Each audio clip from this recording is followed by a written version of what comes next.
জামিনে মুক্তি পেলেন অনুব্রত মণ্ডল। পুজোর আগেই ফিরছেন বাড়ি। অনুব্রত মণ্ডল অবশেষে জেল থেকে মুক্তির দিকে এগিয়ে যাচ্ছেন। সিবিআই এর পর এবার ইডির মামলা থেকেও জামিন পেলেন তৃণমূল নেতা অনুব্রত মণ্ডল।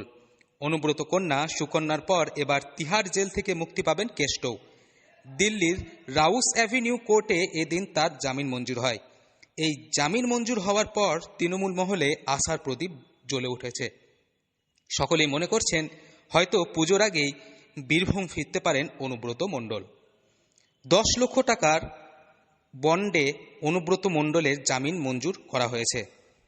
প্রসঙ্গত, প্রায় 2 বছর আগে বীরভূমের বোলপুরের নিচুপট্টির এলাকা থেকে অনুব্রত মণ্ডলকে গ্রেপ্তার করে সিবিআই। প্রথমে আসানসোল সংশোধনাগারে রাখা হয়েছিল অনুব্রত মণ্ডলকে। দেখুন, এটা বীরভূমবাসী হিসাবে আমরা গর্বিত যে মিথ্যা কেসে তাকে আটকে রাখা হয়েছিল এবং ইডি কোনো প্রমাণ দিতে পারেনি, তাই মহামান্য আদালত আজকে তাকে জামিন দিতে বাধ্য হয়েছে।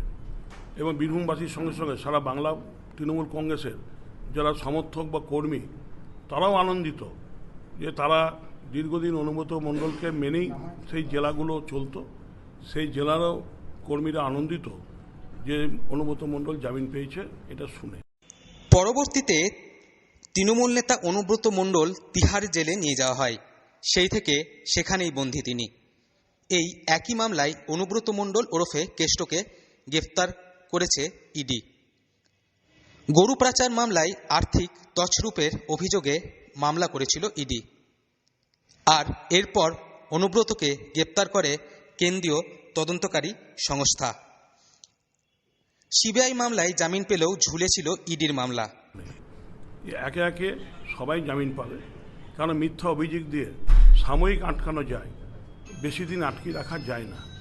তার প্রমাণ বীরভূমের মানুষ দিয়ে দিয়েছে পঞ্চায়েত এবং লোকসভা ভোটে, যে আমরা অনুব্রত মণ্ডলের নেতৃত্বে যেভাবে সংগঠনটা করেছি এবং ওর নেতৃত্বেই আমরা ভোট পরিচালনা করে আজকে এই জায়গায় আসতে পেরেছি।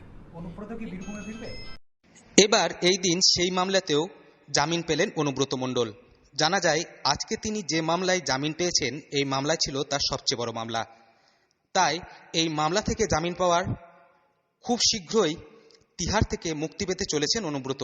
গরু পাচার মামলায় কদিন আগেই শর্ত সাপেক্ষে জামিন পেয়েছেন অনুব্রতর কন্যা সুকন্যা। মেয়ের পাশাপাশি এবার বাবার জেল মুক্তিতে কার্যত খুশির হাওয়া তৃণমূল মহলে।